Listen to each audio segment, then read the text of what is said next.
He tapped me on the arm mid-vows, mid-sentence, and said, "It's about your kid." I didn't have a kid. Or at least, I thought I didn't. But then I saw the photo. My ex, my brother, and a little boy with my eyes. The message said, "Ask your brother who Liam's real father is." My name is Daniel, and this is the story of how my wedding turned into a DNA test, a betrayal, and a war I never saw coming. People say your wedding is supposed to be the happiest day of your life. Mine was supposed to be. I was marrying Lauren, kind, steady, brilliant Lauren, the woman who helped me believe I could build something real after the mess Mia left behind. It took years to get here. Years of therapy, forgiveness, long walks alone, and boxes of memories I finally stopped opening. Mia was part of my past. Emphasis on past. We dated in our mid-20s, broke up just after she told me she needed space, and a few weeks later, she ghosted. Blocked me on everything. I grieved her like a death. Until, 2 years later, she showed up. Pregnant. No explanations. No details. Just said the timing was wrong back then. But now that she was expecting, she wanted me to know. Said she thought the baby might be mine, but wasn't sure. She'd been with someone else too, but left him when she realized he wasn't dad material. I asked for a test. She refused. Said it wasn't about DNA, it was about emotional responsibility. And then she vanished again. I didn't hear from her for years. I moved on. Met Lauren. Fell in love the slow, right way. But I never stopped wondering. Especially when I saw that little boy's eyes in that photo. The photo my best man, Chris, had just received from an unknown number. "Dan," he whispered, "I think you need to pause." I nodded, my voice stuck in my throat. I stepped away from the altar. A few gasps. Chairs creaked. Someone whispered my name. The pastor started to speak, tried to recover, keep the moment alive, but it was too late. The room had shifted. Everyone felt it. Something was broken, and we all knew it. I pulled Chris aside near the sacristy and grabbed his phone. There it was. A snapshot from 2 days ago, time-stamped. Mia in a sundress. My brother, Seth, standing behind her with his hand on her back like they'd known each other forever. And the kid, brown curls, wide green eyes, smiling up at a sandcastle. And then the message attached to the photo. "Ask your brother where he was the weekend Mia disappeared. Ask who Liam's real father is." Liam. I knew the name. I'd seen it once on an old Facebook comment, buried beneath Mia's new life, a life I wasn't invited to understand. I stared at the screen so long, my hands started shaking. The walls of the chapel felt like they were breathing, closing in. And then I realized, this wasn't just about a wedding anymore. This was about my son. Or, the boy I thought might have been. And the man I never imagined I'd have to question. My brother. I looked back at the chapel doors. Lauren was still standing there, in white, confused, beautiful, holding her vows like she could still salvage something. But I knew. You can't say, "I do," when everything in your past is still screaming don't. And in that moment, I walked back toward the altar, not to finish my vows, but to find out who the hell had been lying to me and for how long. I found Seth standing near the back exit of the chapel, acting like he was on a smoke break he didn't earn. He wasn't in the wedding party, hadn't been part of the prep, hadn't even RSVP'd until last week. Typical Seth, show up when it's easy, disappear when it's real. I walked straight toward him, phone in hand, the photo still on the screen. He saw my face, didn't flinch, which scared me more than if he had. "This Cabo trip," I said, holding it up. "You want to tell me what this is?" He glanced at it, too fast, like he already knew. Then he laughed, short, defensive. "Come on, man, don't make this a thing." "A thing?" I stepped closer. "You're in Cabo with Mia, and a kid who looks like me." He shrugged, but it was forced. "It's not what it looks like." "Then tell me what it is." He rubbed his neck, buying time. "We ran into each other, okay? It wasn't some plan. She was going through stuff. I was trying to help, right?" I said. "You helped her right into your vacation photos." He stiffened. "She told me you bailed, that you didn't want the baby." My voice dropped. "You know that's not true." He looked away. "Yeah, I do." Silence stretched. Heavy. "How long?" I asked. "Don't lie. This is your last shot." He opened his mouth, closed it, looked down. "Since Liam was 6 months old," he said. "She reached out, said she didn't have anyone. We ran into each other at Mom's. She was dropping something off. It started from there." I blinked. 3 years, I said. 3 years you knew he might be mine." And said nothing. "I didn't know for sure," he muttered. "But you didn't want to know? Because that would have made it real." He didn't argue. And that told me everything. 3 years. 3 years of birthdays. 3 years of pictures I never saw. 3 years where he could have picked up the phone and said, Hey, Dan, I think this kid might be yours. Maybe we should talk. He didn't. He chose silence. Did you know? I asked. Did you ever ask? His eyes flicked up. Ask what? If Liam was mine. He didn't answer. Didn't have to. Because the moment I looked into that photo and saw that kid's eyes, I already knew. But knowing and feeling it? That's different. That's a grief you don't have words for. Back inside the chapel, the guests had started murmuring louder. Lauren was still at the altar. My mother had come up beside her, whispering, trying to manage things, as if damage control could rewrite truth. Chris was by the door. He caught my eye and nodded once, like he knew what came next. I took a deep breath, then stepped back into the center aisle. The pastor stepped aside. Lauren looked at me, confused, then scared. I took her hand gently and leaned in close so only she could hear. I'm sorry, I said. There's something I need to figure out, and I can't do that standing next to you pretending everything's okay. Her fingers tightened around mine. She didn't speak, didn't cry. She just nodded, and then handed me her vows, folded them once, and walked away. The guests never got a real explanation. Just a quiet announcement from my mother that the ceremony would not proceed today. No one clapped. No one spoke. They just left, as if they knew this wasn't just a cold feet story. It was something deeper, something older, something rotting beneath the surface. That night, I couldn't sleep. I didn't even try. I sat on the couch in my apartment, staring at that photo again, zooming in, looking for clues that didn't matter anymore. Then I texted Mia. One line. Tell me the truth. Is Liam mine? She responded in 60 seconds. Yes. That was it. No explanation. No apology. No why. Just confirmation. I was a father. A father who'd missed 3 years of first steps, first words, first everything. Because the two people closest to me decided I didn't need to know. The next morning, I drove to Mia's place. She didn't look surprised to see me. Liam was there too, watching TV in the living room, a toy truck in his lap. I stood in the doorway, staring at him. He looked up, and in that split second, I saw it. Not just the resemblance, the recognition. Something in his eyes softened. And for reasons I'll never be able to explain, mine did too. Mia walked over, arms crossed. She said she didn't expect to see me so soon. Said Seth told her I found out. I didn't ask about them. Not yet. I pointed to Liam. I want a test. Official. Legal. This week. She nodded. Okay. No argument. Which only made me angrier. Because if it was that easy now, why wasn't it easy then? Later that day, I got a voicemail from Seth. He didn't apologize. He just said he was sorry things got messy. Messy? Like he spilled coffee on a white rug, not detonated the truth under my life. He said he didn't know how to fix it. I didn't call him back. Because some things don't get fixed. They get faced. And I wasn't done facing mine. Not yet. It was a Tuesday when the DNA results landed in my inbox. I didn't open them right away. Not because I was scared of the answer, but because I already knew. You don't need science when the mirror's staring back at you with baby teeth and green eyes. I saw myself and Liam from the second I laid eyes on that photo. Every line in my face lived again in his. But I opened it anyway. 99.99%. That's what it said. Liam was my son. Not maybe. Not likely. Mine. And that moment should have brought some kind of peace. Closure. At least direction. Instead, it brought a hollow ache I didn't expect. Because this wasn't just about finding out I had a son. It was realizing I'd missed being a father for 3 years, because the woman who carried him and the man I trusted most both decided I didn't deserve to know. That night, I drove again. Not to Mia's. Not to Seth's. To my parents. I hadn't told them everything. Just that the wedding didn't happen, and there were things I needed to work through. But parents know. Especially mothers. She opened the door before I even knocked. Dad stood behind her like a shadow, always the quiet one. I need to tell you something, I said. We sat in the living room, the same one I learned to tie my shoes in, where we decorated Christmas trees and had too many birthday cakes to count. And I told them everything. Mia. The pregnancy. The photo. The test. Seth. My mom sat perfectly still the entire time. Her eyes didn't move from mine, but I saw her shoulders fold inward, like she was shrinking around something too sharp to hold. When I finished, the room was silent for a long time. Then she said the only thing I wasn't prepared for.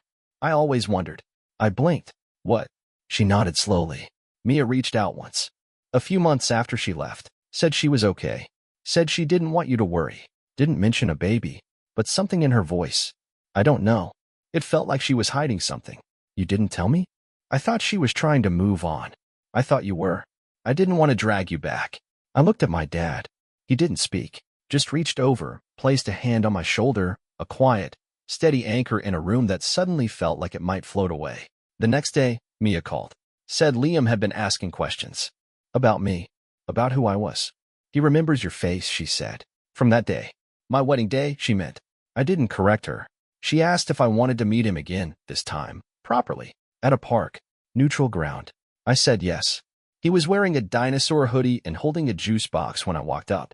His eyes squinted in the sun, and then they landed on me. He didn't run, didn't hide, just watched. I sat next to him on the bench. Didn't say much. Just let the silence settle. Mia hovered a few feet away, arms crossed, like she wasn't sure if she was more worried about me or herself. I finally spoke. I'm Daniel, but you can call me Dan. He looked down at his shoes. Mom says you knew me when I was a baby. Not exactly, I said, but I wanted to. He looked up. Did you know my dad? I paused. I think I'm your dad, buddy. He blinked. Mom said you might be. Yeah, and now we know for sure. He thought about that. Took a sip of his juice. Then, do you like dinosaurs? I smiled. I love dinosaurs. And that was it. That's how it started. Not with an apology. Not with a fight. With a question. And a juice box. Later that evening, I stayed in the car outside Mia's place. Liam had fallen asleep in the backseat after the park. We played tag, climbed every rung of the jungle gym, and talked about T-Rexes like they were still roaming around. She came out to meet me. Quiet. Small. Thank you, she said. For what? For not screaming. For showing up. For not turning him away. I stared ahead, hands on the wheel. Why did you keep him from me? She didn't answer right away. Just exhaled slowly. I was scared, she said. Of everything. Of you leaving again. Of Seth being the easier option. My throat tightened. He was convenient, she added. Not better. Not more loved. Just there. I turned to her. And now? She looked down. Now I know I was wrong. I didn't say anything else that night. Just carried Liam inside, laid him on the couch, and looked at this little person I never got to hold as a baby. He snored softly, one sock missing, a stuffed triceratops tucked under his arm. And in that moment, I made a decision. I couldn't change the past, but I could choose the kind of father I'd be starting now. What I didn't know yet was how Seth would take it, because some truths break you. Others? They make people dangerous. And my brother? He was just getting started. 3 days after I told Mia I wanted to be in Liam's life, I got a text from Seth. No apology. No explanation. Just this. We need to talk. Alone. I stared at the screen, debating whether I owed him even that much. But closure doesn't always come wrapped in kindness. Sometimes it comes with confrontation, and I wasn't going to let him walk away thinking I'd just moved on. We met at a bar. Not our childhood haunt, not some sentimental middle ground. Just a cold, generic place off the highway. The kind of spot where truths could be spoken without echoes. Seth was already there when I arrived. 2 drinks in. Shirt wrinkled, jaw tense. He didn't stand when I approached. Thanks for coming, he said, like this was some casual catch-up. I sat. He looked at me like he was weighing something, then said, I heard you're trying to be part of Liam's life. I didn't blink. That's right. You sure that's the best move? My jaw tightened. You think I don't have the right? He swirled the ice in his glass. I think this is complicated. For all of us. I leaned in. It's not complicated, Seth. You lied. You both lied. And now I'm picking up the pieces while you act like it's some shared burden. His mouth twisted. You walked away from her, Dan. You left. She was pregnant and scared she disappeared. You think I wouldn't have stepped up if she told me? If she'd given me a chance? He didn't answer. Because he knew. And I think, deep down, he hated that about himself. That kid knows me, he said quietly. He calls me Uncle Seth. I've been there. That's not my fault. He nodded once. But it wasn't agreement. It was warning. If you try to take him full-time, he said, slow, measured, I'll fight you. The words hit harder than I expected. You'll what? I'll talk to Mia. I'll get lawyers. You weren't there. I was. Courts don't care about guilt. They care about what's stable. I stared at him. You're threatening me? After everything? You think I had choices? His voice cracked, the first real emotion I'd heard from him in a long time. You had every choice, I said. He looked down, swallowed hard. I was trying to protect them, he said finally. For more than you know. I paused. What does that mean? He hesitated, then said something that changed the room. Mia's in trouble, Dan. Real trouble. And I thought if I stayed close, I could shield her. And Liam. But it got complicated. How complicated? She took something. From a guy named Reed. You don't want to know what he's capable of. I sat down again, slower this time. Why didn't you tell me sooner?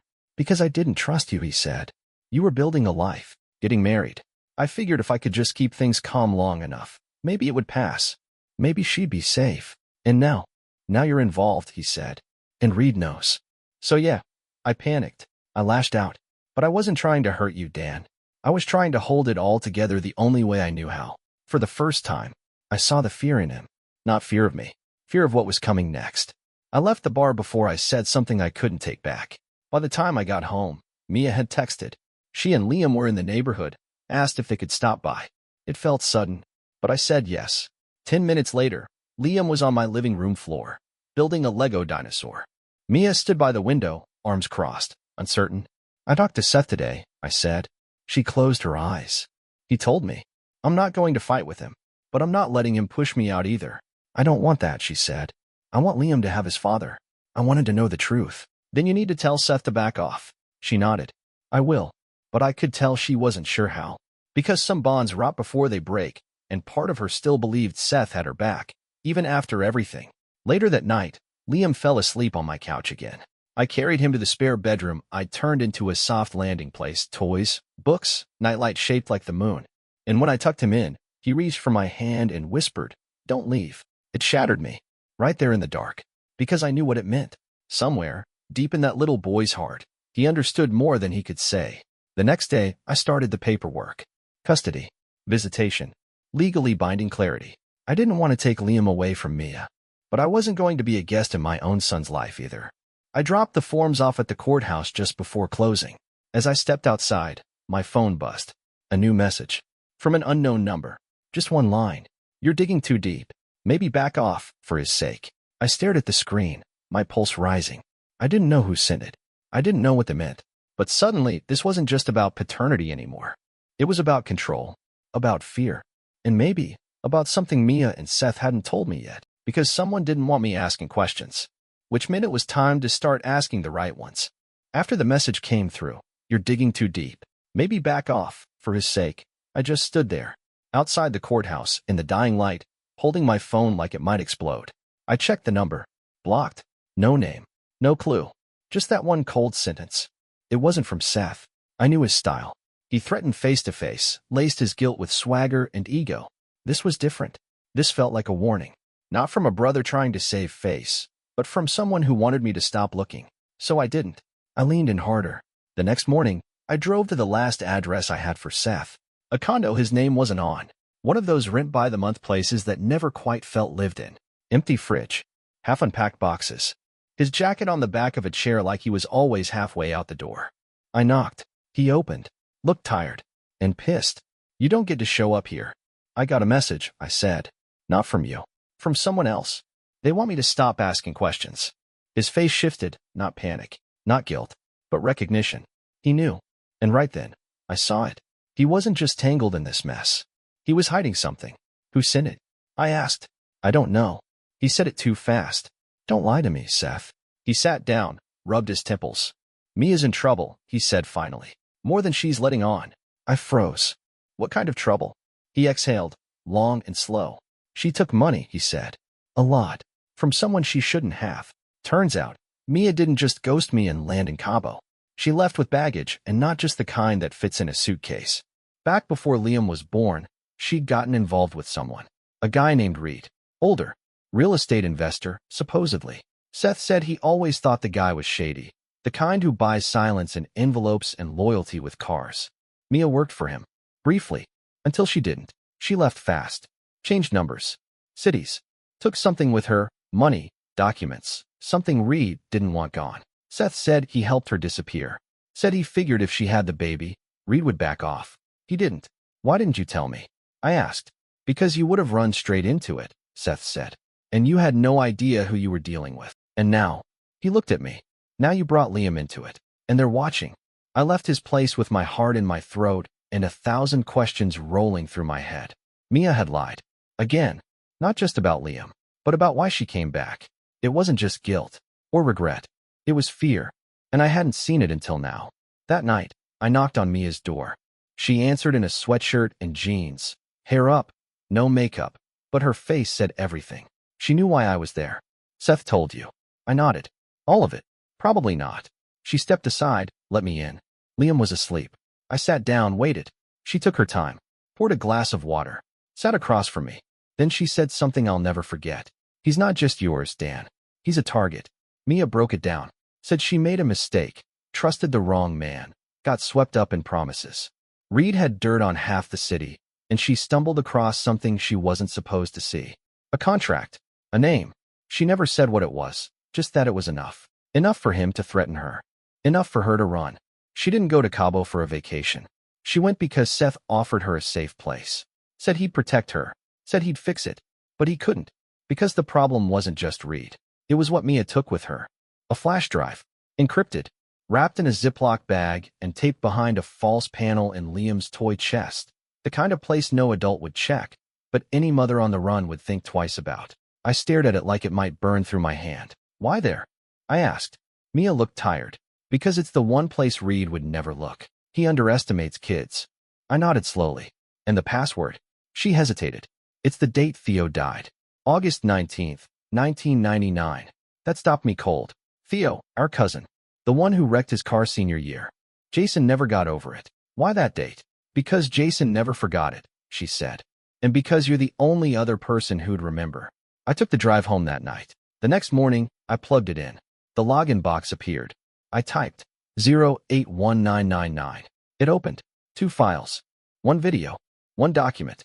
And the second I saw Jason's face on that screen, I knew. This wasn't just about Mia. Or Liam. This was about what Jason died trying to tell me. Inside were 2 files. 1 video. 1 document. I clicked play. And what I saw was something that would crack open the truth. Expose a cover-up. And explain why Mia had come back to me. Because this wasn't just about Liam. It was about why Jason, the name buried in one of the documents, was dead. The video was grainy, time-stamped from 4 years ago. A security camera feed, maybe from a warehouse or a back office. Low angle, bad audio, but clear enough to make out faces. And one of those faces was my brother, Seth. But not just him. There was another man, taller, dressed in a slick suit with the kind of presence that fills a room even through a screen. Reed, Mia's old boss. The man she said she ran from. The man she stole from. They were arguing. You couldn't hear much, but you didn't need to. The body language said it all. Seth was pacing, agitated. Reed stood still, calm, smiling like a man who thought he was untouchable. And then, Reed handed Seth a check. Seth didn't take it at first. He hesitated. Then he folded, took the check, shook his hand, and walked away. I sat back in my chair, breath stuck somewhere between fury and heartbreak. Seth didn't just know about Reed. He'd worked with him, taken money, and somehow, that betrayal cut deeper than all the others. Because I could stomach that Mia had run. I could even forgive that she lied. But my brother? He didn't just lie. He chose a side. And it wasn't mine. The second file was a scanned contract. It had Reed's name on it. And another name I didn't expect. Jason Monroe. Jason was a whistleblower. A junior inspector, fired under unusual circumstances from one of Reed's development firms. He'd filed complaints, buried, sent emails, ignored. And then, 6 weeks after he went public with safety reports on a high-rise Reed fast-tracked, he went missing. Police ruled it voluntary disappearance. But the contract? It was a payout. Hush money. Signed. With Seth as the consultant. I stared at it, gut twisting. Jason had come forward, and Seth had helped silence him. I couldn't sit with that. I couldn't breathe with it in my hands. So I drove. Not to Seth's condo. Not to Mia. I drove to the source. Reed's office. I knew the building. High-rise downtown. Tinted windows. Valet parking. A lobby that smelled like leather and power. I didn't have a plan. Just the drive. Just the rage. But when I pulled into the parking garage beneath Reed's office tower, he was already waiting, leaning against a black SUV near the far wall. Calm. Like he'd known I was coming. He didn't look surprised. Just nodded once, like this was a meeting scheduled in some invisible book. Daniel, he said. Took you long enough. I didn't shake his hand. Didn't even get close. I know what you did. You'll need to be more specific. I held up the flash drive. I've seen it all. The video. The payout. Jason. The contract. The signatures. It's over. He smiled. Cold. Is it? Then he stepped forward, slow and casual, like we were discussing the weather. You think that drive scares me? That story's been buried deeper than you could imagine. And if you push too hard, someone might start asking why a grieving brother suddenly became a whistleblower's PR machine. I didn't flinch. I'm not scared of you. You should be, he said. Not loud. Not dramatic. Just certain. I don't need to come after you. I already own your brother. And the people you're trying to protect? They were never really yours to save. That was the moment it clicked. This wasn't a warning. It was a final chance to back down. And he thought I might take it. He didn't know me at all. Reed didn't care about Mia. Or me. He cared about control. He used Seth to bury Jason's truth. Used Mia to keep me quiet. And now he wanted me to walk away, to be the good dad, the safe one, the obedient one. To play house while he played God. I walked out of that building with one decision. Burn it down. Not with fire. With truth. The next week was a blur of lawyers, phone calls, encrypted emails. I sent everything to a journalist I knew from college, the kind who still cared about doing the right thing. I told her everything. Gave her the drive, the contract, the timeline. She didn't blink. Just said, it's about time someone took this guy down. Then I went to the courthouse. Filed for custody. Full rights. No more handshakes. No more secrets. The story broke 2 days later. My friend Aaron, the journalist, had been chasing Reed for months. All she needed was proof. I gave her that proof. Front page. Real estate mogul tied to whistleblower disappearance, allegations of bribery and blackmail surface. It had everything. Jason, the hush contract, Reed's payouts, even a mention of Mia, though we kept her name anonymous to protect Liam. I didn't hear from Seth after that. Didn't need to. Because when someone finally pulled the mask off the monster, Seth wasn't the villain. He was the coward who handed the monster the keys. Weeks passed. Fall turned to winter. Custody was granted. Partial, at first, supervised, then weekends. Mia and I talked. Less like enemies. More like parents. She apologized again. This time, it felt real. And Liam? He called me Dad, for the first time at a diner, over pancakes. I didn't cry. Not in front of him. But when he reached over and put his little hand in mine, I felt everything I thought I'd lost come back in one quiet, sticky-fingered moment. The last time I saw Seth, it was unplanned. Grocery store parking lot. He looked older, tired, smaller. We locked eyes. He nodded. I didn't. Some people don't get closure. They get consequences. Now, Liam's room is filled with dinosaurs. His laugh fills the hall. And every morning, when he runs into the kitchen yelling Dad, I remember what it cost to get here. But I also remember this. Sometimes, the people who break your heart also hand you the pieces of something better. And it's up to you to build it. Not the life you thought you'd have. The one that matters more. The one with truth. The one with him. My son. My second chance. My home.